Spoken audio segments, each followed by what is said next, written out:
All right, everybody, Brian Engelman here, the New American Media, in the Unhappy Hour, the Cleveland-centric, Los Angeles-based sports show. So we're kind of at the center of all of this weirdness going on with the Cleveland Cavaliers and LeBron James and the Clippers and the Lakers and all of the teams, and Kyrie might be traded, and Kevin Love might be traded, and Paul George is going somewhere, and Jimmy Butler is going somewhere, and David Griffin isn't coming back as the GM of the Cavs, and what's going on with Dan Gilbert, and does the wife of LeBron James want to come to LA? There's a lot going on, so we're bringing in Zak Baris. Zak, how you doing, buddy? I'm all right. Tired, but I'm good. Well, tell me a little bit about what's going on here. David Griffin, start there. What is it? I am blown away. Again, I cannot believe Dan Gilbert. I mean, I should, but I can't believe this one. He really screwed this one up. How so? Because wasn't LeBron James complaining around Christmas time that we needed more players, that we needed a backup point guard, and he seemed upset Griff with got the all of it for him. I mean, here's the thing. David Griffin's gone out and done everything he can with this roster to tinker it in the best possible way. Right. And you look at it and you go, who are the top 4 GMs in basketball? Well, immediately I'm going out with Bob Myers in Golden State. Yeah. Number 2, I'm going with, I don't know in any specific order, but Pat Riley's up there as well. Then you have R.C. Buford from San Antonio, and you've got David Griffin in Cleveland. Name any other one in the league that can even compare to those 4 guys. You can't. And so you don't understand why this actually played out the way it did. Think, and getting rid of Trent Redden as well, I mean, what the was he thinking? I don't get Gilbert's mindset. I think he's out of his mind. I mean, I just don't see the reason to fire him. Again, it's always firing someone to bring in his Detroit guys every time. It's always Detroit related, and I can't stand it. That's the Chauncey Billups thing, then, huh? Every time. Okay, so LeBron seemed surprised by it. Are you reading it the same way with this tweet? Yeah, I mean, I'm surprised by it too. I mean, I'm blown away. I'm sitting there the other day confident, okay, they're going to lock up Griff. I'm not worried about it. They're going to lock him up. It was weird that it was taking this long, though. It was kind of weird.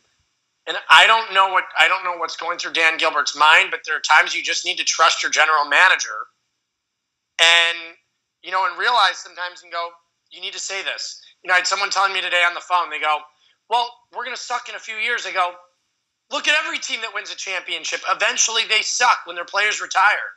It happens to every team. Let's go take a look at the '90s Bulls. They sucked. And then he's like, well, we should go and trade LeBron James. I go, one, LeBron's got a full no trade, so let's not go there. I go, he's not going to accept a trade anywhere. There's no way. I said, don't even go down that path. I said, again, eventually they'll be able to do something trading one of the aging superstars like Danny Ainge did in Boston and keeping the team relevant the entire time. By screwing over, a team with a really bad front office. Like the Brooklyn Nets, and with an impatient owner. And Dan Gilbert's an impatient owner, and that's what scares me the most. How impatient he is. He's not a guy. I mean, he is one of the worst owners in sports. The fact that he has a championship ring is unbelievable. Say hi to Rick, who's watching, John Toburin, who's watching. If you have questions, post them. I'll see if I can read them. They're coming up sideways for some reason.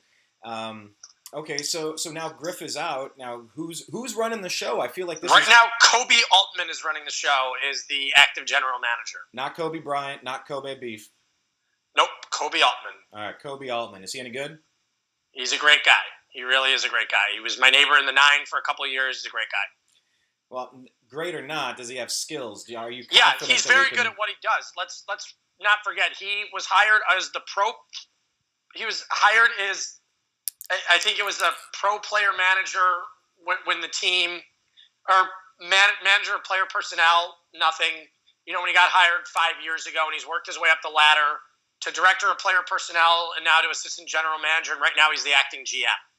I have a lot of faith in Kobe, but, losing Trent Redden, I mean, that's something people aren't talking about either.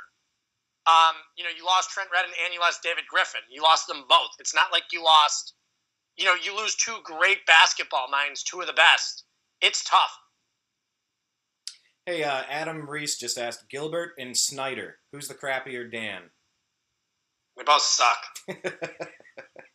All right, they both suck. Gilbert's won a championship, but he's also been very fortunate in winning a championship. But, I mean, He's a horrible owner. And so what happens with Paul George? What happens with Jimmy Butler? I'm hearing a lot of stuff. I don't know what the Cavaliers are thinking right now. I don't know if Gilbert's willing to pull the trigger on any trade. I have no clue what is going through his mind right now. He is so unpredictable. But, I mean, and then you see that the Cavaliers had a deal on the table. Griffin had a deal on the table to get the number 4 overall pick, which he was going to go and flip to the Chicago Bulls for Jimmy Butler. And the Cavaliers need Jimmy Butler is an unbelievable player. He's 6'8", small forward, can also play shooting guard. He's one of the best defenders in the league. All right, hang on. Recap that deal one more time. Run through that one more time. The Cavaliers would go and move Kevin Love for the number 4 overall pick. Okay. And then they would go and trade the number 4 overall pick, and it would be a 3-way deal, essentially, to Chicago for Jimmy Butler. Do you like that move? Love it. Why can't we keep Love? There's no way we can get rid of any other assets. Jimmy Butler's. I mean, what other Tristan Thompson's not going to be traded for the number 4 overall pick? Okay, so what happens? Jimmy Butler makes his team instantly better. He's a hell of a defender. It gives LeBron space, so LeBron doesn't have to defend as much, and you can put Jimmy Butler can guard any team's best offensive player. Is he going to guard Kevin Durant? How's that going to work? Yeah. He can guard Kevin Durant. As best you can, I guess. All right, they're asking, so can this deal still can't happen? I mean, we have so many deals on the table. Whew. How is this playing out, man? Is there anything? Do you see LeBron leaving Cleveland? Do you see another situation that would make sense for him? I didn't, but the more and more I see this with the uncertainty of the ownership here, I mean, why is LeBron I mean, if I'm here sitting, I'm thinking more and more along the lines, do I even blame LeBron for doing what he did now? Back in 2010, I'm sitting here going, maybe he had a reason to take a shot at Griff. I mean, not at Griff, at Gilbert. Maybe he did have a reason to do it. Then more and more I see it, I'm starting to understand it more and more. All right, so how does this play out, man? Let's put all these rumors. What do you think's going to end up happening here by Thursday? I think they're super unpredictable. However, I think what you're doing right now is I'd swing the 3-team deal and I'd go out and get Jimmy Butler. Just basically swapping Butler for Love. Yes. And that's because Love's under contract. Butler isn't going to re-sign there, and it gives the Bulls something back. Then I agree. Then they cut Dwayne Wade as part of it? I mean, that's up to Dwayne Wade. All right. I feel like there's about 100 moves about to happen. So I'll tell you what. If any other questions, type them in there real quick. Seeing if anyone wants to ask Zach another question. But any other rumors you're starting to hear, anything you're guessing we should keep our eyes open for? I have a feeling the Jimmy Butler trade you're going to see possibly go down. I just don't know what's going through Dan Gilbert's head right now. If this were me, and I was hypothetically, if I was looking at it the other day, I would say that the Bulls are going to pull off this trade with Cleveland. Okay, and so then I think he's coming to Cleveland. I tend to think Jimmy Butler is coming to Cleveland. So that would apparently Boston turned down the trade straight up Jimmy Butler for the number 3 overall pick. So something tells me he's coming to Cleveland in a 3-way deal with Kevin Love, and I think that will happen as early as tomorrow or Thursday early afternoon at the latest. And you think that makes you're going to see this all happen before the draft? And you think that makes us better equipped to take on the I think Warriors? It makes them better equipped to handle any team in the league. I think Kevin Love's a great player. Don't get me wrong. But Jimmy Butler is in a league of his own. I mean, Jimmy Butler, we're talking about as a top 12 player in the league. That good. He's that good. He really is that good. I think he's significantly better than Kevin Love. Jimmy Butler's one of those guys who can take a team being the focal point of the team. Let's not forget a few years ago when Luol Deng went down in Chicago, and when Derrick Rose was down in Chicago, who was the star of that team? It was Jimmy Butler. Who got that team to the team, in the high 40s, low 50s in wins? Jimmy Butler. Kind of like how Westbrook had to grow up a little bit when he was on his own. I'm telling you, Jimmy Butler's the guy I would want. I want him over Paul George. He's a better player than Paul George, in my opinion. I'd take Jimmy Butler any day over Paul George. Well, that is unless LeBron and Paul George and everybody comes out to the Clippers next year or something like the If Lakers. the Cavaliers get Jimmy Butler, I can tell you this: LeBron will stay. Jimmy Butler's that good. All right. Any other rumors for us before we hang up the phone? And again, you're not going to huge know anything breaking about news. Dwayne Wade in the next day or so. You're not going to see any of that. I think. I mean, you're seeing now with Kristaps Porzingis in New York. Yeah, that's another one. That's another baffling one. I would fire Phil Jackson so fast. I mean, Porzingis is a great player, but I would be very cautious about moving him. Yeah. Well, I mean, he's too young to help the Cavs get a title, right?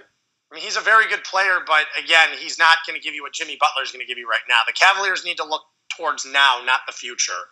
Your window is now. In the NBA, you have a specific window, of when you can win. It doesn't, the Boston Celtics obviously could be looking at now, and they could be looking at the near future too with all their assets. But Danny Ainge doesn't want to give up an asset for a top 10, 15 player in the league. Danny Ainge is doing a great job stockpiling those, I'm telling you.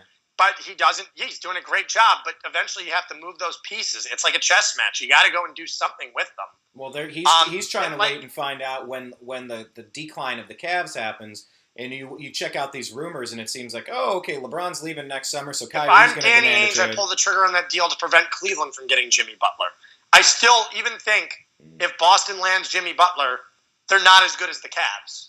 They're still not as good as the Cavs. However, are they a lot closer? Yeah, they are. They're still not going to be Golden State or Cleveland. However, now if they get Gordon Hayward and Jimmy Butler, they're a step closer. I think Isaiah Thomas is the problem. It's a guy who doesn't match up well against a Cleveland team, and Golden State would destroy him. Imagine him on Steph Curry. Yeah. Well, Steph Curry would destroy him. Klay Thompson would destroy him. I mean, that's the thing is, this is why if I'm Boston, I wouldn't have traded that pick, and I would have taken Markelle Fultz. You're getting a guy who's a very good lengthy defender who can shoot the ball. He's ball dominant, but so is Isaiah Thomas. And what I would do is, if you're looking towards the future, that point I move Isaiah Thomas for a piece. How concerned should Cavs fans be that LeBron's going to bolt? Listen, I don't think it's anything you can worry about right now. There's nothing. Again, don't forget, we were talking about this the day after the championship last year. During the parade, you had idiots like Chris Broussard and Stephen A. Smith. And Eric Pincus is not an idiot. But you had guys like Eric Pincus as well saying it too. LeBron's going to Los Angeles. And I'm like, you've got to be kidding me. Like, these guys are just like literally trying to drum up stories for nothing. There's nothing there. It's clickbait. You get more hits, you get more views. No, it's LeBron's wife wants to move to LA. Like, give me a damn break already. Yeah, that seems a little ridiculous. It's like you're trying to find stories for these guys, wanting to change teams. Just like, come on. It's like I'm pretty fake news. Fake news, exactly. Because I'm pretty sure being home near her friends and family was one of the things that contributed to the decision, too. It's the reason they came back to Cleveland. So she didn't like Miami. They wanted to be in Cleveland. She wanted to be in Cleveland. She'd already moved the kids back. Has she changed her mind now that she's been back for a few years? Who knows? This stuff is silly. I think it's so stupid. And people try to go in the minds of these players, and they try to get in the minds of their families. And listen, it just doesn't work. Yeah. People have a change of heart all the time. I tend to think LeBron will retire here. He said he was going to do it originally when he came back, that he's going to retire here. However, if I'm him, I start controlling the ship a little bit with Dan Gilbert. And I go, listen, you want me to walk again? You want your franchise to lose 50% of its value by having me walk, having Kyrie Irving demand a trade? Go ahead. Let's see you do it. Let's see you do it. See, I was talking a couple days ago how excited I was that Draymond Green challenged Dan Gilbert to a pissing contest by wearing that Quickie T-shirt and mocking Quicken Loans, and I felt like this would make Dan Gilbert want to spend more. So the fact that David Griffin is gone, it's interesting, because I wonder, was David Griffin willing to part with Love and Kyrie, but Gilbert didn't want that, or did Gilbert want anything LeBron wanted, and he didn't want to be a part of it, or does here's the I have does no Gilbert, clue what's going through Gilbert's head. I don't know what he's thinking right now, but Gilbert is obsessed with this Detroit connection with Cleveland, and it just drives me crazy. Everything with him is Detroit this, Detroit that. Everything is all about Detroit. I got to bring in Chauncey Billups. But do you think David Griffin... Look at the last two Pistons point guards to run franchises. We're talking about the guy who passed on Carmelo Anthony, Dwayne Wade, and Chris Bosh for, drum roll please, Darko Milicic. I mean, give me a break. Yeah. You gave up 3 guaranteed All-Stars to take an unknown project who could be the next Dirk. You had 3 Hall of Famers drafted right after that. It picks 3, 4, and 5. I know you always think about Carmelo going too, but he didn't. It was always Darko. But here's the thing. A lot like Larry Bird, when you could see him, he was just having his meltdown in the stands for the Pacers series against the Cavs, and they got eliminated. Do you think David Griffin knows something about LeBron leaving next year and he doesn't want to be around for it because it's just going to be a... No, I just don't think he could put up with Dan Gilbert. Okay. And do you think this was more Gilbert pushing him out or Griffin walking away? I think we'll get an answer in due time.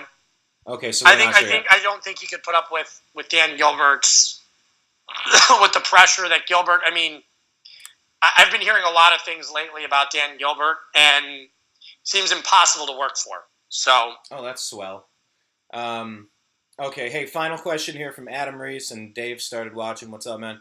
Sorry, I got to turn this sideways. Adam loves Jimmy Butler. He thinks he's the right fit, but how does he handle being the 2 or 3 option versus being the man? I mean, he was the number 2 option in Chicago when Derrick Rose was there. So he'll slide in. Well, but I mean, he'd be number 3 behind Kyrie, right? That's fine. I think he's okay with it. A lot of these guys are willing to sacrifice to take on a championship. We've witnessed that in Golden State as well. We've seen it in San Antonio. These guys want to win rings. The thing is nowadays, these guys would rather go chase a ring than have their career defined as the guy who didn't win at all. They don't want to be known as the Charles Barkley or, of the 90s, these guys that didn't get rings, that were great players and didn't get rings. That's the thing now is people don't want to wind up like that. Everybody wants a ring because, and I have a feeling you're going to see Chris Paul even potentially go to San Antonio. I'm not saying it's guaranteed to happen, but don't be surprised if it does. Chris Paul going to San Antonio changes the power structure in the West again. Really? Bring him right back to where you think that... look how good the Spurs are. I think they're right up there with the Warriors. Why? Okay. All right. Well, hey, let's pause for right here. If you're not following Zach on Twitter, he's at Zak Baris. That's ZBARIS. And maybe we should do another one of these tomorrow because I'm guessing a whole bunch of stuff's going to break in the evening. More rumors and rumors of rumors. All right, Zach. Any final words, good sir? No, that's it. I mean, if I hear anything else, you'll be getting a text from me. Yeah, and so here's it. And you could either shoot me the text or you could put it in the unhappy hour directly, whichever works best. But if it's coming from something that I can't name the source, you're going to be getting a text message. Okay, and you tell me if I can let people know without citing where it's coming from per source. You can. That's the thing. A lot of the news I give you is uncited. So yeah, and we have a 6-year track record. You go back and listen. We knew some stuff was happening before it did. So I called the Channing Frye trade 2 days before it happened. I've called a lot of stuff correctly. I don't call too much stuff incorrectly. I was wrong about the David Griffin thing, and I'm just shocked by it. I literally am shocked. Well, you and a lot of other people as well. So follow him on Twitter at ZBaris. That's ZBARIS. And we'll come back again and do this possibly as early as tomorrow with some more breaking news. But if you're not following us in the Unhappy Hour sports show group, Brian, you got to follow. Tomorrow, I just have to let you know we have to go on around the same time tomorrow. I've got an event tomorrow night. I've got to be at, and then Thursday, obviously, we'd have to go before the draft. So I assume we'll be talking tomorrow as well as Thursday. Yeah, let's pencil in around 2 o'clock. We'll try to do this every day, and we'll just touch base that day, see how it's working for us. Sounds like a plan. All right, thanks, Zach. Take care, buddy. Take care.